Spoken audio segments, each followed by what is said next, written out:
ہم بعض اوقات جلد بازی میں جلدی نماز پڑھ لیتے ہیں. رسول اللہ کے سامنے ایک شخص نے نماز پڑھی,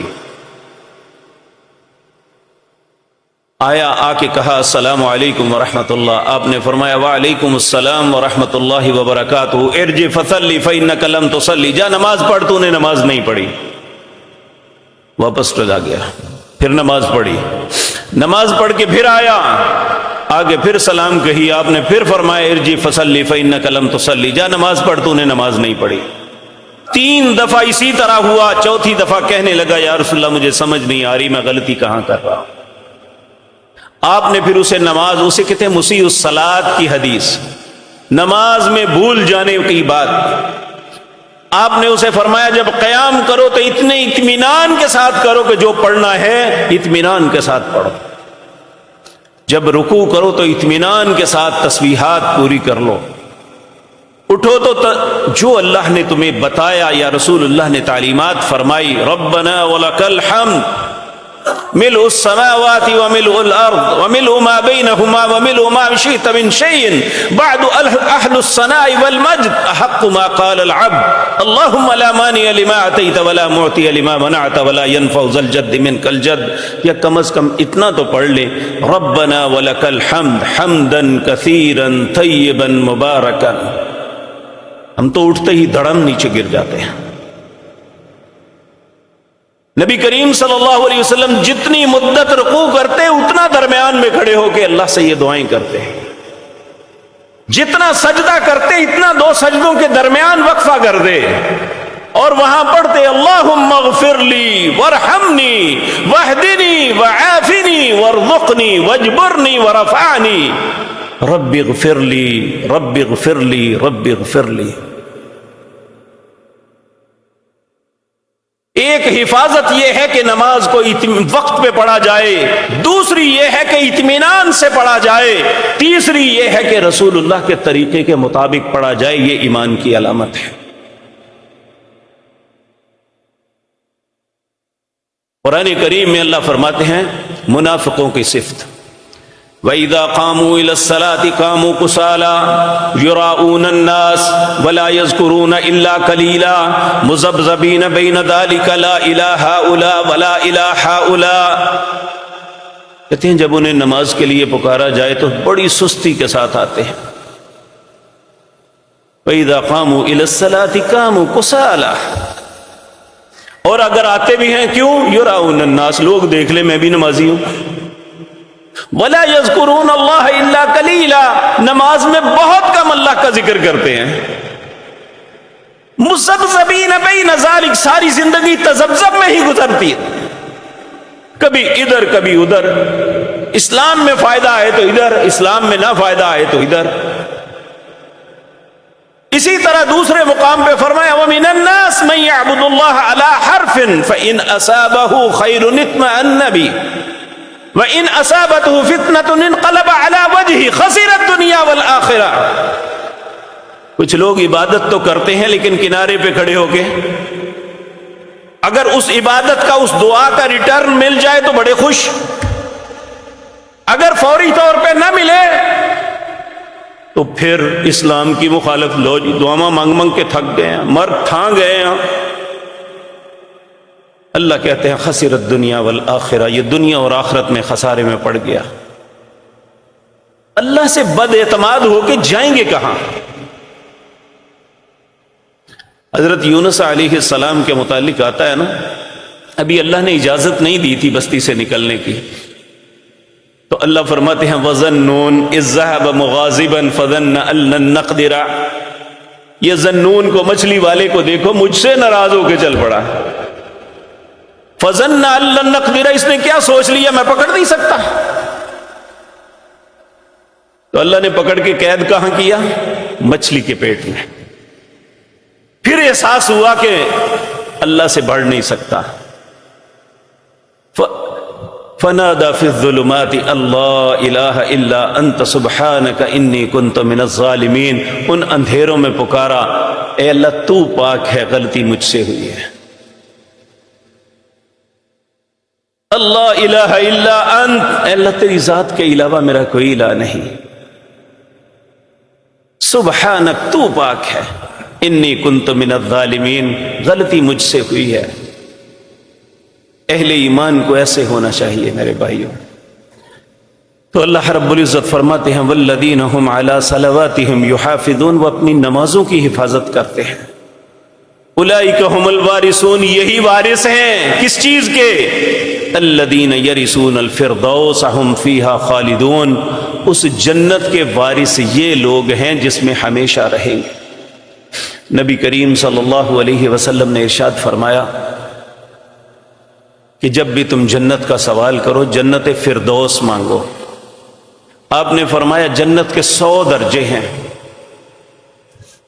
ایک درجے سے دوسرا یعنی ایک منزل سے دوسری منزل تک، درجہ مراد منزل ہے، اتنی بلند ہے جتنا زمین سے آسمان ہے۔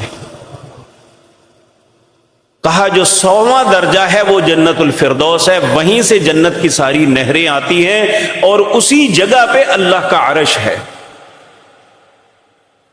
تو اس لیے جب بھی اللہ سے سوال کرو جنت فردوس کا سوال کرو۔